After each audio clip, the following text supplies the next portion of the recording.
danas kad sam pisala pitanja za ovaj intervju, sam pisala sve reality showe šta si bila i mislim se, fali on još samo Ples sa zvijezdama.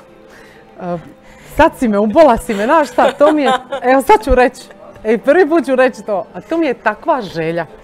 Zovite me. Znaš kakva mi je to želja, ubila bi to.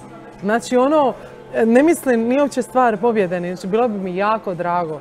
Još mi fali samo, evo kroz tvoje lice zvuči poznato, sam imala stvarno čast i privilegiju pokazati te svoje vještine u koje sam ulagala godine i godine truda i rada i koje su isto dio mog bića, prirodno, ali imat priliku da se razvijaš u onome za šta si stvoren je nevjerojatno biti okružen ljudima koji žive to.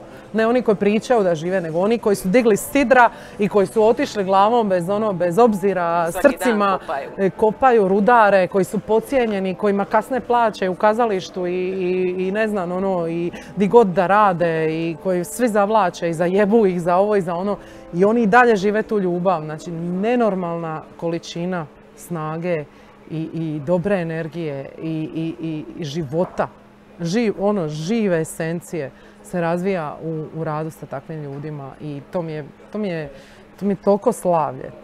Uopće onaj proces koji izađe van i taj ples ili ta točka ili sve je to manje meni od onoga što se događa prije.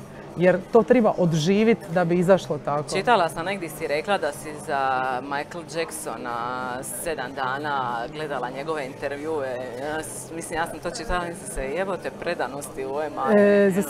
Za svaku svoju ulogu, za sve što sam dobila, a dobila sam stvarno teške zadatke. Taj Jackson, drago mi je da si ga spomenila, je isto bila velika prekretnica meni unutarnja u životu, jer za njegovu ulogu sam doživljavala strašne emotivne momente koji su, ne znam, baš sam ušla sam u to sve, u njegov duh i osjetila sam to jer se kompletnog nastupa ne sjećam.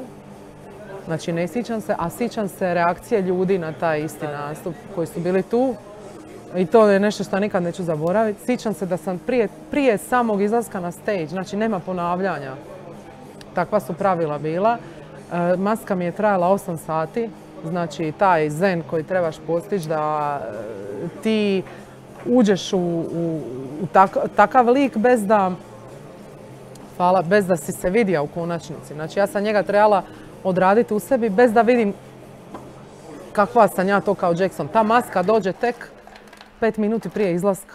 Ti sebe vidiš tek 5 minuti prije nego što izlaziš. Znači, a radi se na tebi 8 sati, dodiruju te ljudi. To su sve energetski procesi koji te odmiču od tog stanja neutralnog i od stanja tog zena u kojem trebaš biti. I ta borba unutra što se događala i ti koraci, ja sam bila na treninzima plesa po 3 puta dnevno. U istom tom tjednu sam bila i Beyoncé i Michael Jackson. Znači to su bile, sjećam se da sam za tu ulogu u tom tjednu sam smršavila 5 kila. Ali jednostavno ušla sam, živjela sam to, svaka moja stanica je radila tako i to je... Slavko Sobin, mi se poznajemo, on je isto rekao da je njega iscidilo. To je strašan rad i strašna predanost i predivan moment zapravo, slavlje, živo slavlje. Koliko god je sve teško, počinje upjevavanje u 5 ujutro, znači da mi je neko rekao da ću pivat u 5 ujutro, ja bi mu rekla, stari, ne ti šans. Ali sve je moguće. Definitivno, izlaženje iz svih zona sigurnosti, svakodnevno, stalno, bez prestanka i za nekoga ko živi umjetnost je to dar s neba. I zato bi htjela i taj ples sa zvijezdama, to mi je... Zovite Maju. Di sam samo fokusirana na taj ples, sve me to gradi i sve mi to pomaže u ovome što sad radim da izlazi vani onako kako... A svakako bi ti se nadogradilo na taj kabare džir.